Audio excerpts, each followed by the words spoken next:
பெரியம்மா, ராமானுஜர் அண்ணா உறங்கிவிட்டாரா? இன்று கூரேசன் வந்திருந்தான் அல்லவா? அதுதான் ராமானுஜன் பாடசாலைக்கு செல்லவில்லை, இங்கேயே இருந்து விட்டான். நாளை அதிகாலையே பாடசாலைக்கு செல்ல வேண்டுமாம். அதுதான் இன்று சீக்கிரமே உறங்க சென்று விட்டான். சிறிது நேரம் இருந்திருந்தால் அடியேனும் கூரேசனை பார்த்திருப்பேன். நீ எப்பொழுது வருவாய் என்று சரிவர தெரியாததாலும், அவர்களும் இருட்டுவதற்கு முன்பு கூரத்திற்கு திரும்ப வேண்டி இருந்ததாலும் அவர்கள் புறப்பட்டு விட்டனர். அதனால் என்ன, அவர்கள் இனிமேல் அடிக்கடி இங்கு வந்து கொண்டுதான் இருப்பார்கள். அடுத்த முறை பார்த்து கொள்ளலாம்.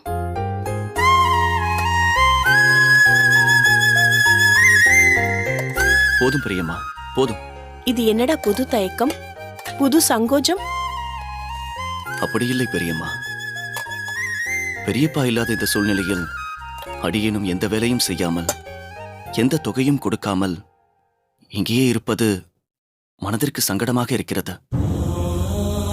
யாராவது இதை தவறாக பேசிவிடுவார்களோ என்று அச்சமாக இருக்கிறது. கோவிந்தா, என்னடா உளறுகிறாய்? உன்னை யாரும் அப்படி நினைக்கவில்லை, நினைக்கவும் மாட்டார்கள். யாரை மனதில் வைத்து நீ இப்படி சொல்கிறாய்? அப்படி பார்த்தால் உன் அப்பாவும் தான் நிறைய காய்கறிகளையும் தானியங்களையும் வாங்கி கொடுத்திருக்கிறார். அதை நாங்கள் ஏற்றுக்கொள்ளவில்லை. இங்கு தங்குவதே அடியனுக்கு சற்று சங்கடமாக இருக்கிறது. என்ன சங்கடம்? பிறந்ததிலிருந்தே இந்த அகத்தில் இருந்தவன்தானே நீ. ஏதோ இடைப்பட்ட காலத்தில் நீ இங்கு இல்லாததால் நாங்கள் எல்லோரும் மாறிவிட்டோம் என்று நினைக்காதே. அது சரி, ஆனால் அப்பொழுதிருந்த சூழல் வேறு, இப்பொழுது இருக்கும் சூழல் வேறு. அப்பொழுது ராமானுஜர் அண்ணா மட்டும்தான் இருந்தார், இப்பொழுது மன்னியும் இருக்கிறார். யாராவது ஏதாவது நினைத்துக் கொள்வார்களோ, மற்றவர்களுக்கு அடியேன் ஒரு இடையூறாக, தொந்தரவாக, பாரமாக இருக்கிறேனோ என்ற எண்ணம் எனக்கு தோன்றுகிறது பெரியம்மா. மற்றவர்களா?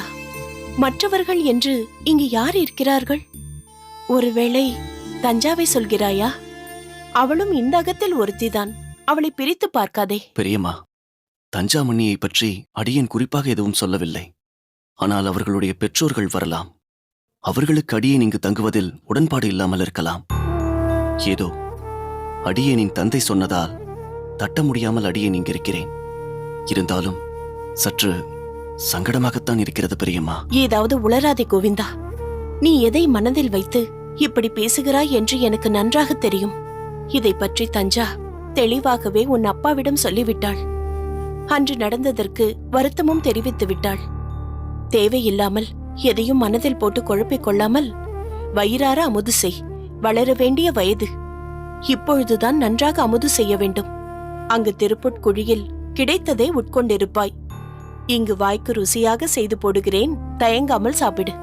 தஞ்சாவின் பெற்றோர்களை பற்றி நீ கவலை கொள்ள வேண்டாம். அவர்கள் சொல்வதை இங்கு யாரும் பொருட்படுத்த மாட்டார்கள். இனிமேல் அவர்களும் அப்படி சொல்ல மாட்டார்கள்.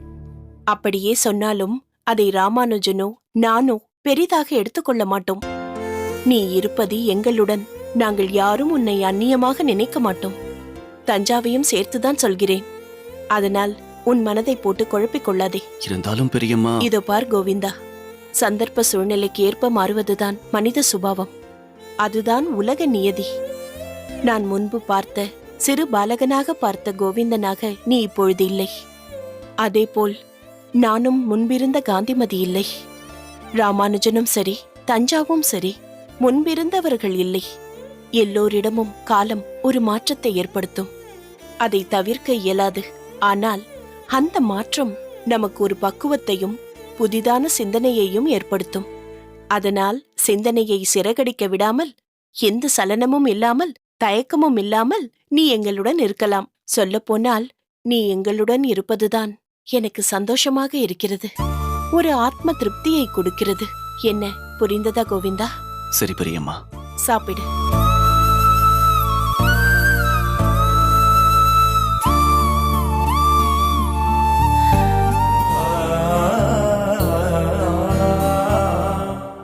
அண்ணா. கோவிந்தா.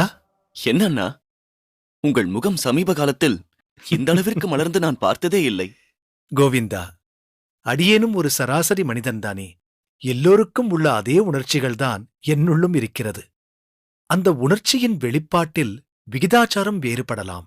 ஆனால் தோல்வியில் துக்கமும் வெற்றியில் சந்தோஷமும் ஏற்படுவது மனித இயல்புதானே. இப்பொழுது என்ன வெற்றியை பார்த்து விட்டீர்கள்? அம்மா தன் தோற்றத்தை மாற்றிக்கொண்டு விட்டார். முன்பு இருந்தார் போலவே இப்பொழுது இருக்கிறார். அதுதான் என் மகிழ்ச்சிக்கு காரணம். நிஜமாகவா சொல்கிறீர்கள்? எப்படி அண்ணா? அனைத்தும் அந்த வரதனின் ஏற்பாடுதான். சரி, அடியேன் பிறகு வந்து உன்னுடன் சம்பாஷிக்கிறேன். சரி அண்ணா. வருகிறேன்.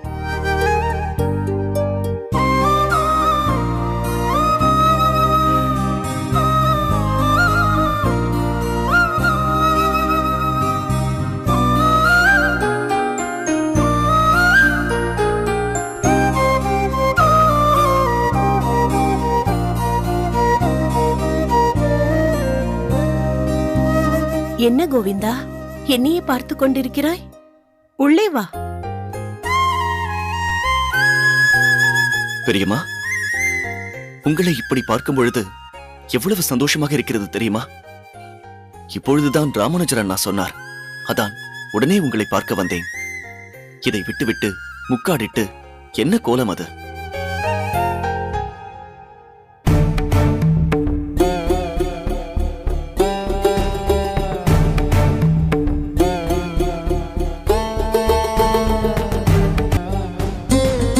என்ன கோவிந்தா, உன் துணிகளுடன் இந்த சுருக்குப்பை இருக்கிறது? ஆமாம் பெரியம்மா, அதை அடியேன் தான் வைத்தேன். உங்களுக்காக தான் வைத்தேன். எனக்காகவா? இதில் என்ன இருக்கிறது? பொற்காசுகள். பொற்காசுகளா? எதற்கு? அகத்தில் செலவு ஏற்பட்டுக் கொண்டிருக்கிறது. அடியேனும் இப்பொழுது இங்கேயே இருக்கிறேன். அதனால் இங்கு தங்கி இங்கேயே அமுதுண்கிறேன்.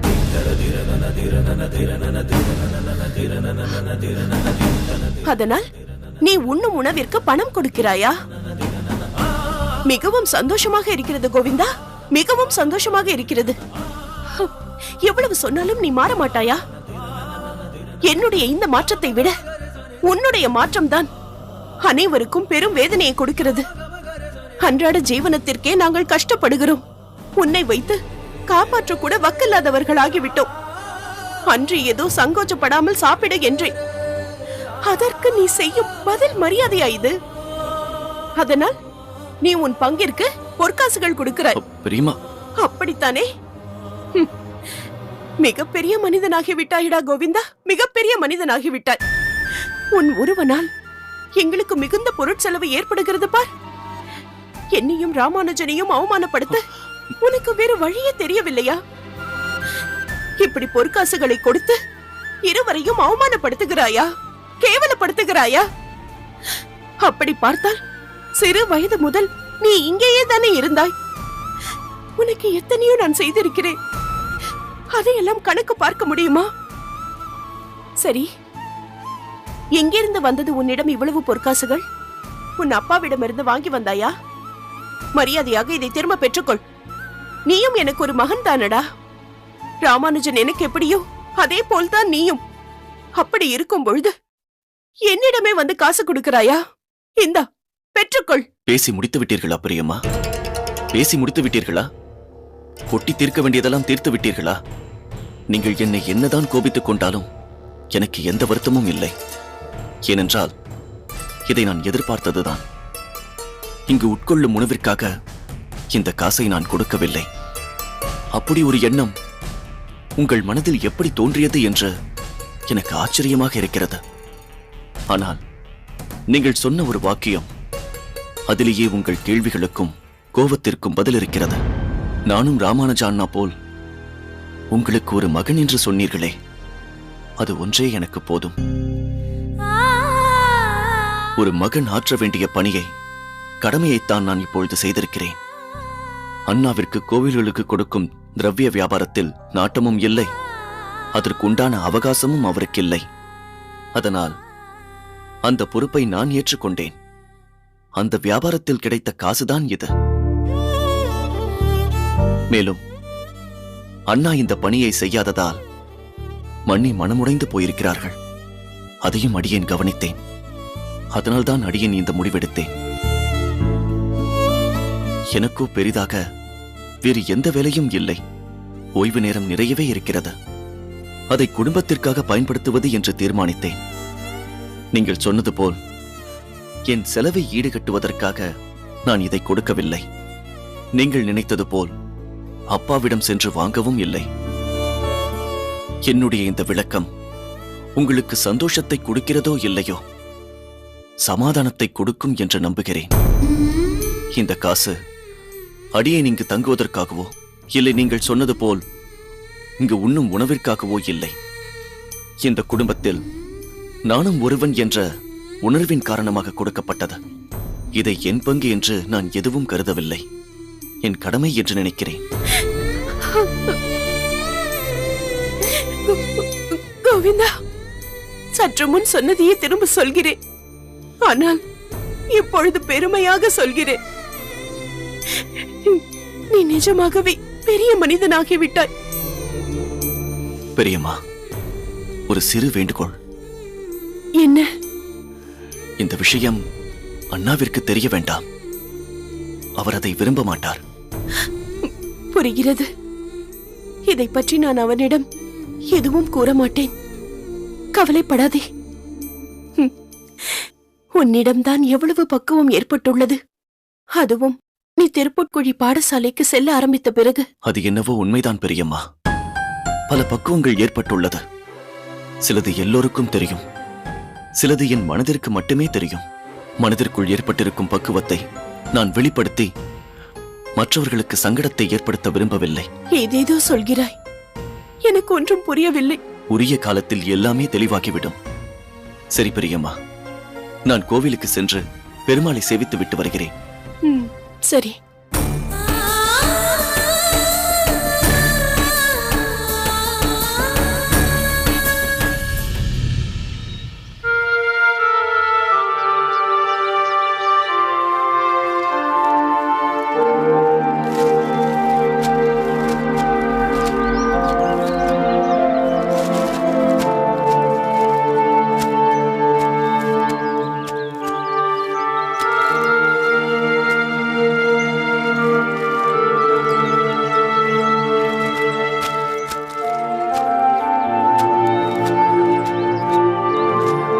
என்ன சபேசா, மார்த்தாண்டா, இன்று பாடசாலையில் பழைய கலை கூடிவிட்டது போலிருக்கிறது.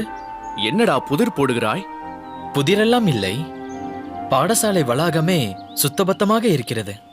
பொருட்கள் கண்ட இடத்தில் இறைந்து கிடக்காமல் அது அதனதன் இடத்தில் இருக்கிறது. ஏதோ ஆய்வாளர் வரப்போவது போல் ஒரு பரபரப்பு, ஒரு சுறுசுறுப்பு. புது மாணவர்கள் காலையிலிருந்து மிகவும் ஸ்ரத்தையாக வேலை செய்கிறார்கள். நன்றாய் கேட்டாய் போ. இன்று வெகு நாட்கள் கழித்து நம் குருநாதர் ஸ்ரீ ஸ்ரீ யாதவ பிரகாச சுவாமிகள் நம் பாடசாலைக்கு வரவிருக்கிறார். அதனால்தான் இத்தனை பரபரப்பு, சுறுசுறுப்பு எல்லாம். அதுதான் விஷயமா? இன்னொரு விஷயம் நானே கேட்க வேண்டும் என்று நினைத்தேன். வித்தியார்த்திகள் ஆசானுக்கு பயந்து விடுப்பு எடுத்து அகத்திலேயே இருந்து விடுவார்கள். இது நடைமுறை. ஆசானுமா வகுப்பை புறக்கணிப்பார்கள்? அடே, உனக்கு வாயிலும் கொழுப்பு அதிகமாகிவிட்டதரா? ஆசானையும் வைத்து ஆசியம் செய்கிறாயா? நான் ஒரு மரமண்டை. உன்னை வைத்துக் கொண்டு பரிகாசமாக பேசியது என்னுடைய தவறு. இதை அப்படியே கொண்டு போய் ஆசானிடம் சேர்த்து விடாதே சபேசா. உனக்கு கோடி புண்ணியம். எனக்கோ நாக்கில் துஷ்டகிரகம். சரி, மன்னித்தேன் போ. ஆனால் பிரம்மரக்ஷஸ் நம் ஆசானை மன்னிக்கவில்லை போலிருக்கிறதே. கேள்விப்பட்டேன். கீர்த்திவாசா, போதும். என்ன பேச வேண்டும் என்று உணர்ந்துதான் பேசுகிறாயா? ஒரு வித்தியார்த்திக்கு இது அழகாகுமா கீர்த்திவாசா? வா வா, இதையேதான் நான் உன்னிடம் கேட்க வேண்டும் என்று இருந்தேன். அடுத்தவனை பார்த்து கேட்க வேண்டிய கேள்வியை நீ உன்னிடமே கேட்டுக்கொண்டால் மிக நன்றாக இருக்கும்.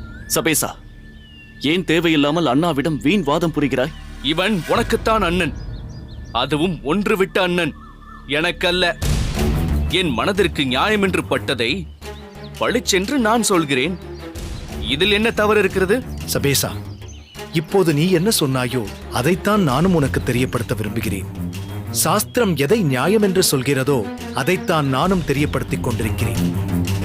அன்று தட்சிணாமூர்த்தி அவர்களின் அகத்தில் என்ன நடந்தது என்பதை தீர விசாரிக்காமல் மனதிற்கு வந்தபடி பேசுவது நல்லதல்ல சபேசா. எல்லாம் தெரிந்துதான் பேசுகிறேன். குருநாதர் அவமானப்பட்டு நிற்கும் போது நீ உன் சுய பிரதாபத்தை காட்டியிருக்கிறாய். சபேசா, போதும். நீ இவரை ஏளனமாக பேசுவதாக நினைத்து நம் குருநாதரைத்தான் அவமதித்துக் கொண்டிருக்கிறாய்.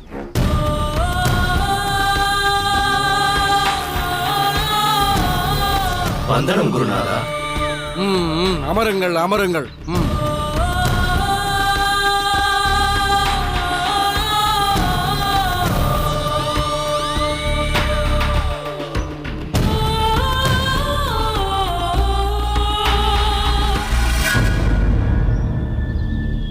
இவ்வளவு நாட்களாக தங்களை காணாமல் நாங்கள் மிகவும் ஏங்கிவிட்டோம் குருநாதா. என்ன சம்பூர்ணம் நன்றாக புரியும்படிதானே பாடம் எடுத்தார்? நன்றாகத்தான் போதித்தார் குருநாதா. இருப்பினும் தங்கள் வழி ஆகாதே. எதையும் ஆணி அடித்தார் போல் பாடங்களை மனதில் பதிய வைப்பவர் தாங்களே அன்றோ? நான் வந்தது உனக்கு சந்தோஷமாக இருக்கிறது, எல்லோருக்கும் இருக்க வேண்டுமே. எங்கள் அனைவருக்குமே மிகவும் சந்தோஷம்தான் குருநாதா.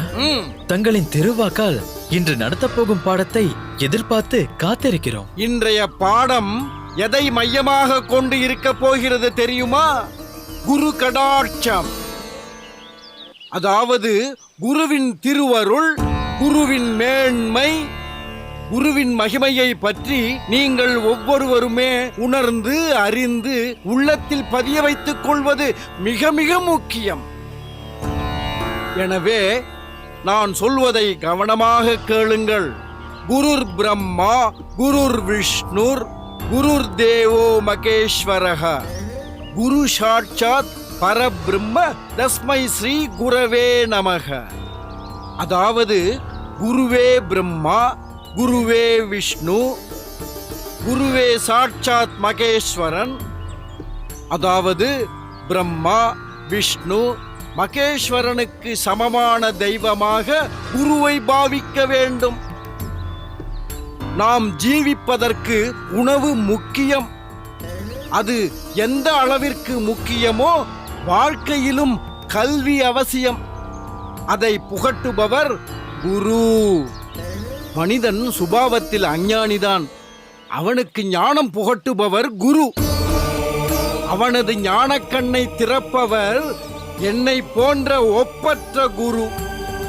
அஞ்ஞானத்தால் குருடனாக இருக்கிற சிஷ்யனின் கண்ணை ஞான மை தடவிய ஊசியால் குருவானவர் திறந்து விடுகிறார். குரு ஞானத்தின் பொக்கிஷம், சிஷ்யனோ அஞ்ஞானி. குருவிற்கும் பெற்ற தாய்க்கும் நாம் பட்டிருக்கும் கடனை அவ்வளவு சீக்கிரமாக தீர்க்க முடியாது. குரு ஒரு ஞானக் கடல்.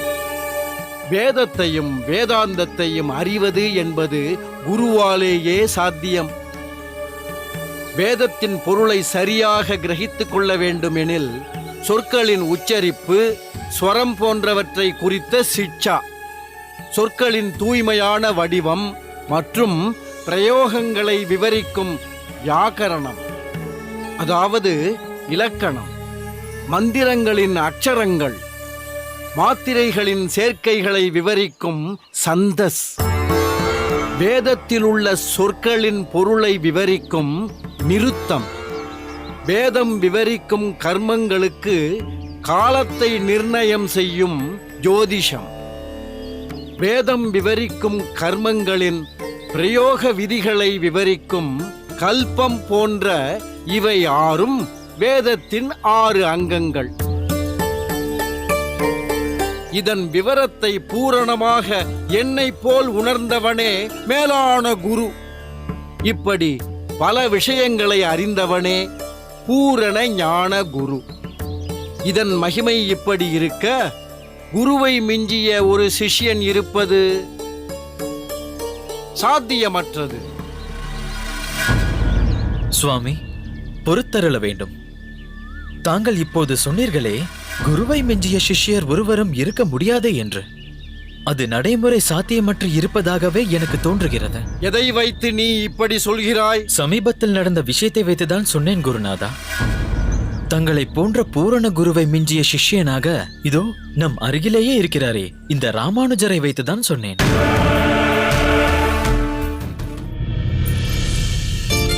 என்ன மன்னி, இப்பொழுதுதான் வந்தீர்கள், அதற்குள் கிளம்ப வேண்டும் என்கிறீர்களே? இங்கு வந்தது இப்பொழுதாக இருக்கலாம், ஆனால் திருமலையிலிருந்து புறப்பட்டு வெகு நாட்கள் ஆகிவிட்டன. மதுரமங்கலம், புருஷமங்கலம், ஸ்ரீரங்கம் என்று எல்லா இடங்களுக்கும் சென்றுவிட்டுத்தான் வந்திருக்கிறோம். பூமியுடன் நாங்கள் இருந்த நேரம் முழுவதும் தாசரதி உங்கள் அண்ணாவை விட்டு அகலவே இல்லை. தாத்தா தாத்தா என்று அவருடனேயே பேசிக் கொண்டிருந்தான். அதில் ஆச்சரியம் என்னவென்றால் அக்ஷர சுத்தமாக ஸ்பஷ்டமாக பேசுகிறான். இதில் வியந்து போவதற்கு ஒன்றுமில்லை. பூமாவின் வயிற்றில் இருந்த போதே ராமானுஜன் தான் அவனுக்கு பாகவதத்தையும் பாசுரங்களையும் போதித்துக் கொண்டிருந்தானே. மேலும் எங்கள் திருமலை அண்ணாவை எல்லோருக்கும் பார்த்த மாத்திரத்திலேயே பிடித்துவிடும். சம்பிரதாய விஷயங்களை குழந்தைகளுக்கு பிடித்த வகையில் சொல்வதால் குழந்தைகளுக்கு அவர் மீது பற்று அதிகம். என்ன அடியனை பற்றிய பேச்சு அடிபட்டுக் கொண்டிருக்கிறது? வகுலா என்னை பற்றி நல்ல விதமாக சொல்லிக் கொண்டிருக்கிறாளா, இல்லை ஏதேனும் குறை கூறிக் கொண்டிருக்கிறாளா? பொதுவாகவே பெண்களால் அகத்துக்காரரை பற்றி கொஞ்சமாவது குறை கூறாமல் இருக்க முடியாதே. மன்னி, அதற்கு விதிவிலக்கண்ணா. தாசரதி உங்களிடம் அப்படியே ஒட்டி கொண்டிருந்தான் என்று உங்களை பற்றி உயர்வாக சொல்லிக் கொண்டிருந்தார்கள். அது அடியனுக்கும் தெரியும் அம்மா. வாய் வார்த்தையாகத்தான் அப்படி வினவினேன். என்ன வகுலா, நாம் பொருட்கள் எல்லாவற்றையும் எடுத்து வைத்து விட்டாயா? சிறிது நேரத்தில் நாம் புறப்பட்டாக வேண்டும். என்ன அண்ணா, இப்பொழுதுதான் மன்னியிடம் சொல்லிக் கொண்டிருந்தேன். அதற்குள் நீங்கள் புறப்பட வேண்டுமா? நீங்கள் இங்கிருப்பது என் மனதிற்கு மிகவும் தெம்பாக இருக்கிறது. உன் விருப்பம் புரிகிறது காந்திமதி. பார்க்க போனால் இதுவே முன்னேற்பாடில்லாமல் கிளம்பிவிட்டோம். ஆச்சாரியருக்கு உடல் நலம் சரியில்லை என்ற தகவல் கிடைத்ததும் அவரை உடனே பார்க்க வேண்டும் என்று தீர்மானித்தேன். புறப்பட்டாக வேண்டிய சூழ்நிலை. அடியேனின் குழந்தைகள் அங்கு எங்கள் வருகைக்காக காத்திருப்பார்கள். காந்திமதி, முன்பெல்லாம் உன் அகத்துக்காரரை காரணம் காட்டி எங்கள் அகத்திற்கு வராமல் இருந்தாய். இப்பொழுது நீ தனியாகத்தானே இருக்கிறாய். திருமலைக்கு வந்து எங்களுடன் சில நாட்கள் தங்கிவிட்டு செல்லலாமே. இல்லை மன்னி, தஞ்சாவை தனியாக விட்டுவிட்டு வர என் மனம் ஒப்பவில்லை. அகத்துக்காரர் இருந்தவரை அவரை காரணம் காட்டினாய். இப்பொழுது குழந்தைகளை காரணம் காட்டுகிறாய். பின் எப்பொழுதுதான் திருமலை வரப்போகிறாய்? ஏழுமலையானை தரிசிக்கப் போகிறாய்? வருகிறேன் மன்னி, அவசியம் வருகிறேன். பார்க்க போனால் அக்கா இப்பொழுதுதான் சகஜ நிலைக்கு திரும்பி இருக்கிறார். ஸ்ரீபெரும்புதூரை விட்டு காஞ்சியம்பதிக்கு வந்தது ஒரு நல்ல முடிவுதான். இங்கு அவர்களுக்கு ஜானகி என்ற ஒரு சிநேகிதியும் கிடைத்து விட்டாள். கோவில் பிரதான பட்டரின் அகத்துக்காரி அவள். நாள் தவறாமல் வந்து காந்திமதி அக்காவை பார்த்துவிட்டு போகிறாள். ஆமாம் பெரிய பிராட்டி, நீ சொல்வது சரிதான். குறுகிய காலத்தில் ஜானகி மிகவும் நெருங்கியவளாகிவிட்டாள். ஒரு நாள் அவள் வரவில்லை என்றால் எதையோ இழந்தது போல் தோன்றுகிறது. காந்திமதி, நீ இங்கு வந்தது, ஜானகியோடு நட்பு ஏற்பட்டது, இது எல்லாவற்றுக்கும் அடிப்படை காரணம் யார்?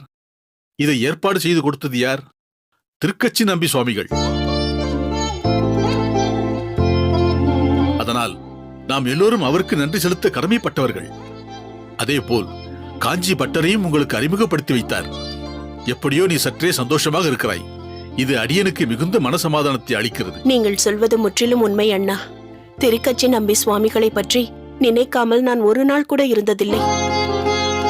எங்களுக்கு செய்த உதவிகள் ஒரு பக்கம் இருக்கட்டும், ராமானுஜனின் எதிர்காலத்தில் அக்கறை கொண்டு அவனை வழிநடத்தி செல்கிறாரே, அதற்கு நாம் காலத்திற்கும் அவருக்கு நன்றி கடன் பட்டிருக்கிறோம். அது எத்தனை பெரிய பொறுப்பு! அவருக்குண்டான பொறுப்பு ஒரு புறம் இருக்கட்டும், இப்பொழுது அடியனுக்கும் ஒரு புதிய பொறுப்பு கொடுத்திருக்கிறாள் பெரிய பிராட்டி. அது என்ன பொறுப்பு அண்ணா? கோவிந்தனின் கல்யாணம் தான். ஆமாம் ஆமாம், அதுவும் காலாகாலத்தில் நடக்க வேண்டியதுதான். கோவிந்தனும் வெகுவாக மாறிவிட்டான். குடும்ப பொறுப்புகளை அவனும் சுமந்து கொள்கிறான். படித்துக்கொண்டே திரவிய வியாபாரத்திலும் தன்னை ஈடுபடுத்திக் கொண்டிருக்கிறான். இதை பற்றி நான் அவனிடம் கேட்டபொழுது அவன் கொடுத்த விளக்கத்தில் நான் வாயடைத்து போய்விட்டேன். இதிலிருந்து என்ன தெரிகிறது நமக்கு? கோவிந்தன் வாழ்க்கையின் அடுத்த கட்டத்திற்கு செல்லும் நிலையை அடைந்து விட்டான். அதனால் காலம் கடத்தாமல் கோவிந்தனுக்கு தக்க ஒரு பெண்ணை பார்த்து கல்யாணத்தை நடத்தி முடிக்க வேண்டியதுதான். வேண்டாம்.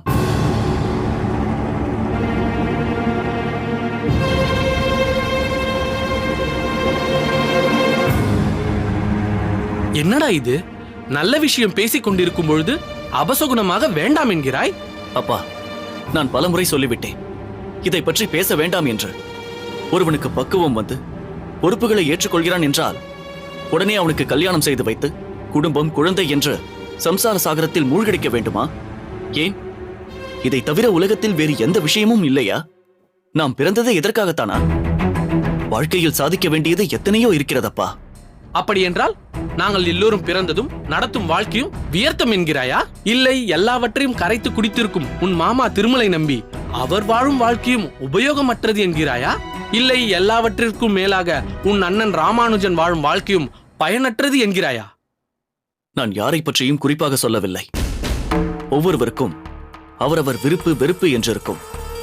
இப்பொழுது மாமாவே எடுத்துக்கொள்ளுங்கள். திருமலையில் இருப்பதுதான் அவருக்கு உச்சிதம் என்று அவர் நினைக்கிறார். திருக்கச்சி நம்பி சுவாமிகள் காஞ்சிமதியில் இருந்து தன் கடமைகளை செய்து கொண்டிருக்கிறார். அதற்கு தகுந்தவாறு அவர்கள் வாழ்க்கையை, அது சேவையாக இருந்தாலும் சரி, அவர்களுக்கு பிடித்த விதத்தில் நடத்தி கொண்டிருக்கிறார்கள். அவர்களுக்கு பிடித்தது என்று சொல்லாதே. குருநாதர் சொன்னதை தான் அவர்கள் செய்கிறார்கள். அதேதான், குருநாதர் சொன்னதை தான் செய்து கொண்டிருக்கிறார்கள். இதிலிருந்து புரிந்து கொள்ளுங்கள், விருப்பு வெறுப்பு என்று எதுவும் இல்லை. பெரியவர்கள் சொன்னதை செய்கிறார்கள். அதேபோல் இதுதான் உனக்கு சரி என்று பெரியவர்கள் நாங்கள் சொல்கிறோம். அதன்படி கேட்டு செயல்படு. இப்பொழுது நீயே சொன்னாய், குருவின் சொல்படிதான் நடக்க வேண்டும் என்று. ஆம், என் குருநாதர் சொல்படிதான் நான் நடந்து கொள்வேன். யார் உன் குருநாதர்? யாதவ பிரகாச சுவாமிகள்.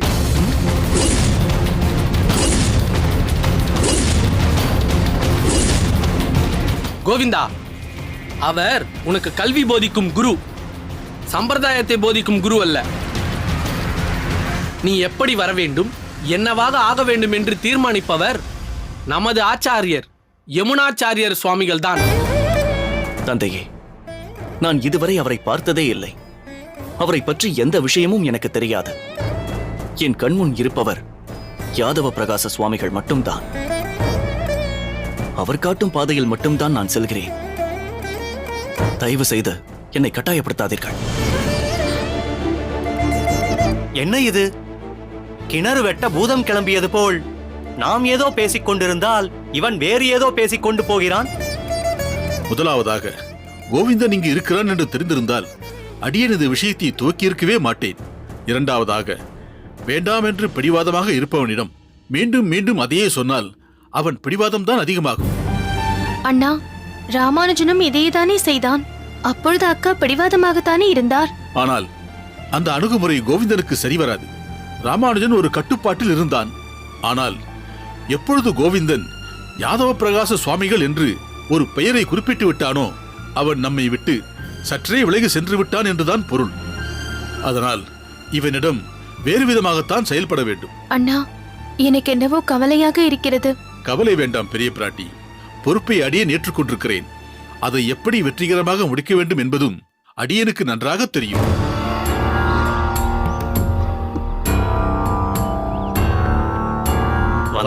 குருநாதா, அனைவரும் அமருங்கள். என்ன 5 நாட்கள் வகுப்புகள் முடிந்து இன்று எதற்கு 6வது நாளாக வகுப்புகள்? இந்த கேள்விதானே உங்கள் எல்லோர் மனதிலும்? ஆம் குருநாதா, தாங்கள் தீர்க்கதரிசிதான். எங்கள் மனதில் இருப்பதை அப்படியே சொல்லிவிட்டீர்கள். நானும் உங்கள் அனைவரையும் போல் ஒரு வித்தியார்த்தியாக இருந்து ஆசானானவன்தானே. மாணவர்களே, மொத்தத்தில் உங்களின் விடுமுறை நாளில் உங்களை இங்கு வரவழைத்து விட்டேன். சரி, நேரடியாகவே விஷயத்திற்கு வருகிறேன். இன்று நான் பாடம் எதையும் போதிக்கப் போவதில்லை. உங்களுக்கு வேறு எதுவும் வேலை கொடுக்கப் போவதும் இல்லை. என்ன குருநாதா இது? தாங்கள் சொல்வது ஆச்சரியமாக இருக்கிறது. ஆம் குருநாதா, தாங்கள் இன்று ஏதேனும் விசேஷமான பாடத்தை போதித்து அதன் மூலம் எங்களின் அறிவு கூர்மையை பட்டை தீட்டப் போகிறீர்கள் என்ற எதிர்பார்ப்பில் அல்லவா இருந்தோம். ஒரு விதத்தில் உங்கள் எதிர்பார்ப்பு வீண் போகப் போவதில்லை. அறிவு கூர்மையை பட்டை தீட்டுவதற்கு முன்பு செய்யக்கூடிய ஆயத்த நிகழ்ச்சி ஒன்று என்று வேண்டுமானால் வைத்துக் கொள்ளலாம். தாங்கள் சொல்ல சொல்ல ஆவல் அதிகரிக்கிறது குருநாதா. விரைவாக சொல்லி அருள வேண்டும் குருநாதா. சொல்கிறேன். சதசுகள் பல இடங்களில் அவ்வப்போது நடைபெறுவதை நீங்கள் கேள்விப்பட்டிருப்பீர்கள். சில நேரங்களில் அதில் பங்கேற்று பலவிதமான அனுபவங்களை பெற்றவர்களாகவும் இருப்பீர்கள். ஆனால் நான் இப்போது சொல்லப்போவது 6 ஆண்டுகளுக்கு ஒரு முறை நடைபெறக்கூடிய அகண்ட மகாசதஸ். ஒரு வாரம் நடக்கக்கூடியது. அதுவும் எங்கே நடக்க இருக்கிறது தெரியுமா? காசியில், உத்தரகாசியில். அதாவது வடதேசத்து காசியில். என்ன குருநாதா, வடதேசத்து காசியிலா? ஆம், அதேதான். எதிர்வரும் மாதத்தில் அம்மகாசதஸ் தொடங்க இருக்கிறது. குருநாதா, இப்போதுதான் ஞாபகம் வருகிறது. அடியேனுடைய அம்மான், அதாவது மாமா, காசியில் உள்ள பண்டிதர்களில் ஒருவர்தான். சிறந்த வித்வத்துடையவர்தான். ஆனால் அவர் பெருமுயற்சி எடுத்தும் இது போன்ற மகாசதஸில் பங்கு பெற முடியாமல் ஆதங்கப்பட்டிருக்கிறார். மகாதேவ பண்டிதர் என்பது அவரது பெயர். இதில் என்ன ஒரு விசேஷம் என்றால், உனது மாமா மகாதேவ பண்டிதருக்கு கிடைக்காத ஒரு சந்தர்ப்பம் என் மூலம் உனக்கு கிடைக்கப் போகிறது. அந்த சதஸை நேரே இருந்து பங்கு பெறப் போகும் அனுபவம் உனக்கு வாய்க்கப் போகிறது. குருநாதா, அடியேன் மிகவும் தன்யனானேன். உட்கார். மாணவர்களே, இந்த சதஸ் முழுக்க ஆசான்களுக்கு பிராதானியம் கொடுத்து அவர்கள் மட்டும் பங்கேற்கத்தான் அனுமதிக்கப்பட்டிருக்கிறது. ஆனால் இதில் எனக்கு மட்டும் மாணவர்களையும் அழைத்து வரலாம் என்ற விசேஷ சுதந்திரம் அளிக்கப்பட்டிருக்கிறது. அதுதான் இந்த யாதவ பிரகாசனின் மேதா விலாசம்.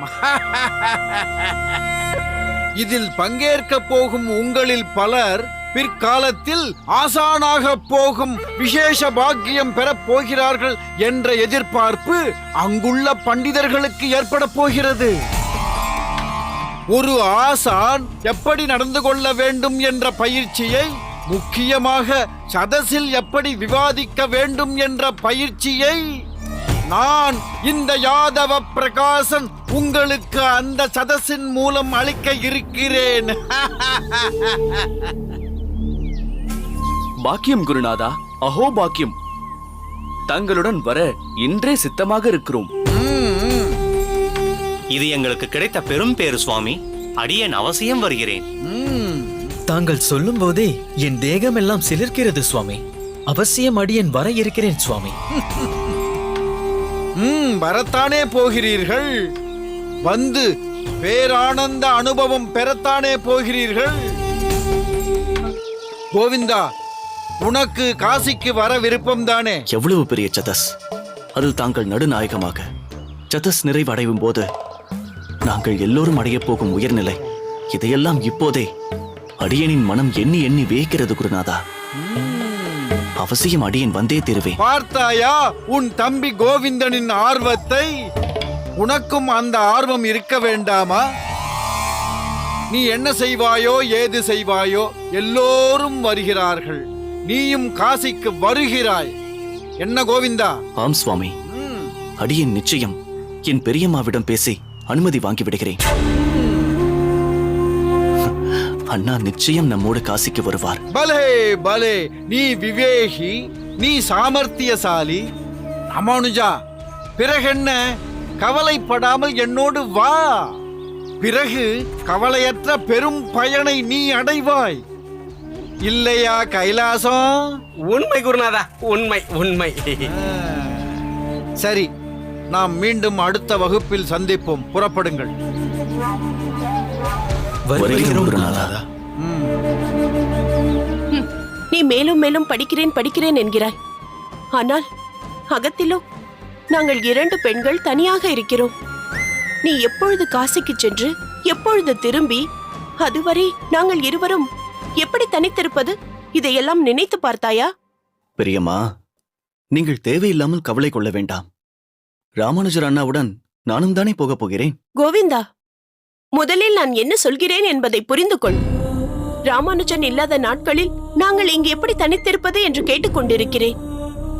மேலும் ராமானுஜனையே போக வேண்டாம் என்று சொல்லிக் கொண்டிருக்கும் பொழுது உன்னை மட்டும் போக சம்மதிப்பேனா? என்ன பெரியம்மா இப்படி சொல்கிறீர்கள்? இது ஒரு அரிய வாய்ப்பு. நான் என் அம்மா அப்பாவிடம் மிகவும் பிரயத்தனப்பட்டு காசி செல்வதற்கு சம்மதம் வாங்கியிருக்கிறேன். நீங்கள் என்னவென்றால் இருவரும் போக வேண்டாம் என்று சொல்கிறீர்களே? கோவிந்தா, எனக்கு நீ வேறு ராமானுஜன் வேறு என்று கிடையாது. இருவரையும் ஒன்றாகத்தான் நினைக்கிறேன். நீங்கள் இருவரும் காசிக்கு செல்வதில் எனக்கு உடன்பாடில்லை. யாதவ பிரகாச சுவாமிகள் உங்களுக்கு குரு என்றால் நான் உங்களுக்கு அம்மா. உன் குருவை கேட்டுப்பார், தாய் சொல்லை தட்டாதே என்றுதான் அவரும் சொல்வார். பெரியம்மா, நான் என் பெற்றோர்களிடம் விரிவாக பேசிவிட்டேன். அவர்கள் வந்து உங்களுடன் இருப்பதற்கான ஏற்பாடையும் செய்துவிட்டேன். அதனால் தனியாக இருக்க வேண்டும் என்ற கவலை உங்களுக்கு வேண்டாம். அதெல்லாம் சரி வராது கோவிந்தா. வரும், நான் இருக்கிறேன். நீங்கள் ஏன் கவலை கொள்கிறீர்கள்?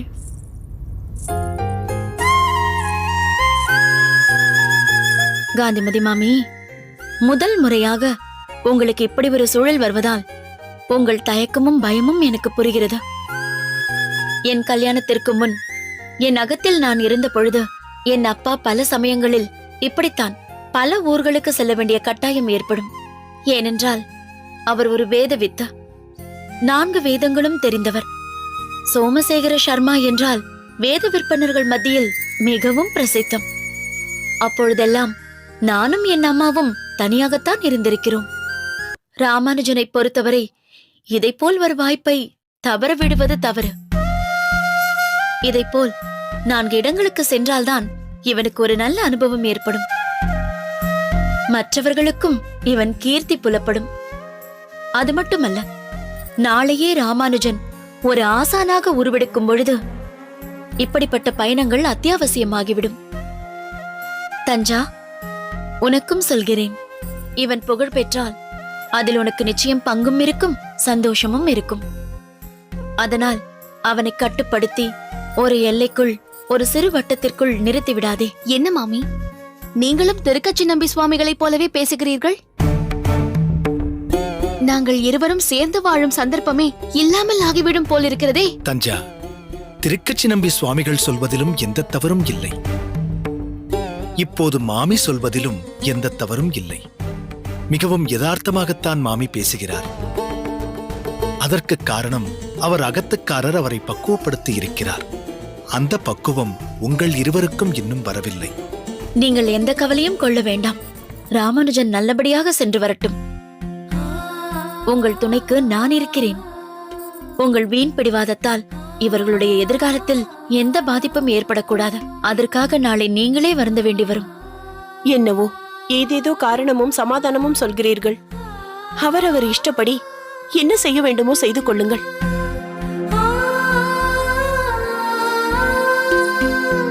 இப்பொழுது ஏதோ அரைமனதுடன் சம்மதம் தெரிவித்தாலும் ஓரிரு தினங்களில் அவர்களின் மனம் மாறி முழு சம்மதமும் கிடைத்துவிடும். அனுபவபூர்வமாக சொல்கிறேன். அதனால் நீங்கள் உங்கள் வேலையை பாருங்கள்.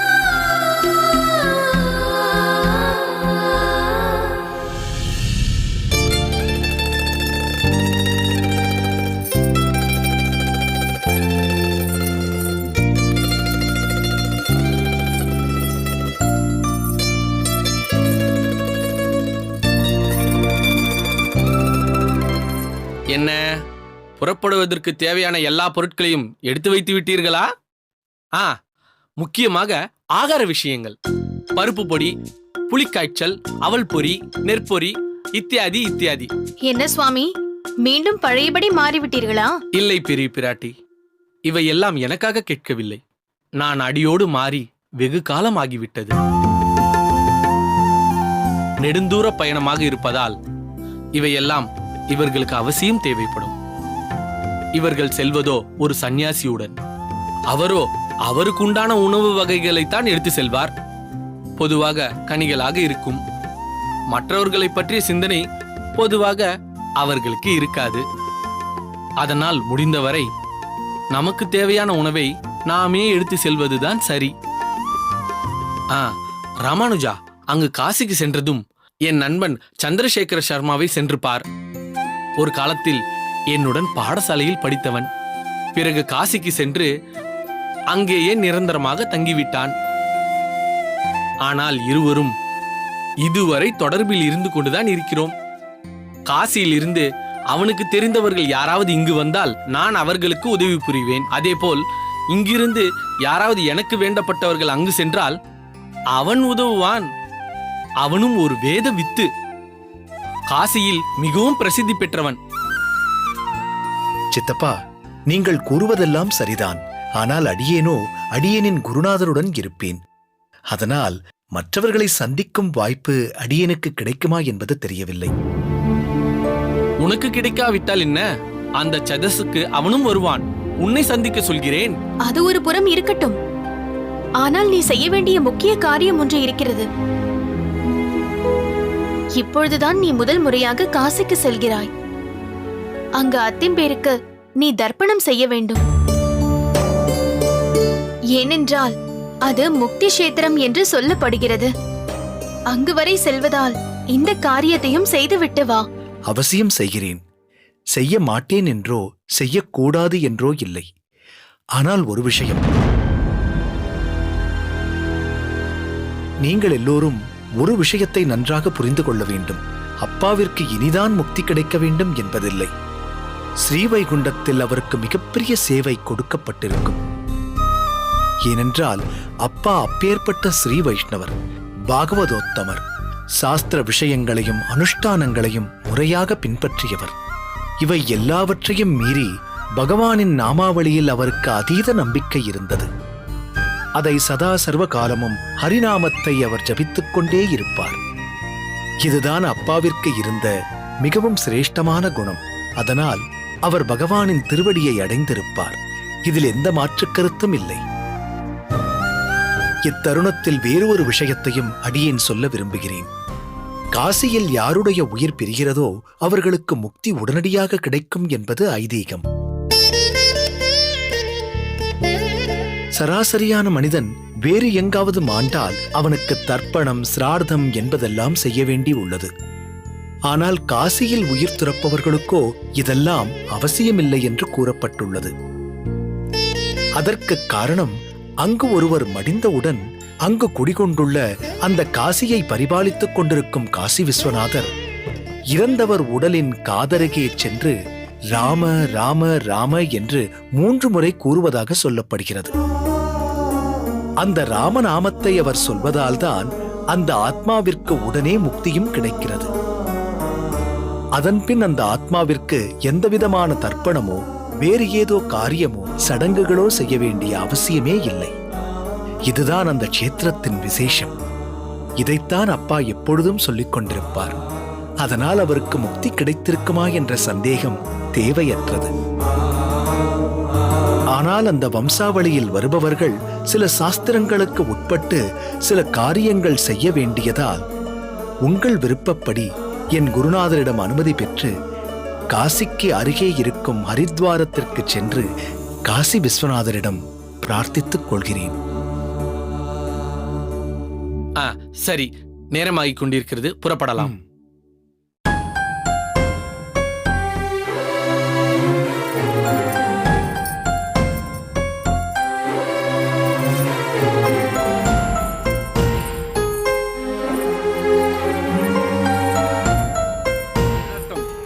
ராமானுஜன் வந்தால்தான் யாத்திரையின் நோக்கமே பூர்த்தியாகும். வந்தனம் சுவாமி.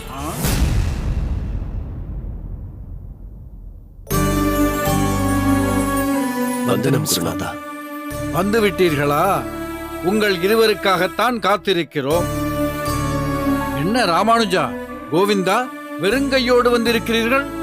யாத்திரைக்கு தேவையான வஸ்திரங்கள் மற்றும் இதர விஷயங்களை எடுத்துக் கொண்டீர்கள் அல்லவா? அனைத்தும் மடத்தின் வாசற்படியில் வைக்கப்பட்டிருக்கிறது சுவாமி.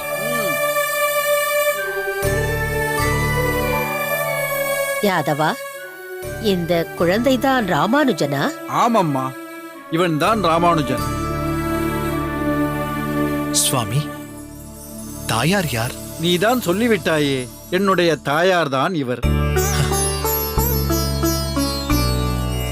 அடியேன் ராமானுஜன். அடியேன் இவரின் தம்பி கோவிந்தன். தாயே, எங்கள் இருவருக்கும் தங்கள் திருவாயால் ஆசிகள் நல்க வேண்டும். சேவித்துக் கொள்கிறோம். கோவிந்தா.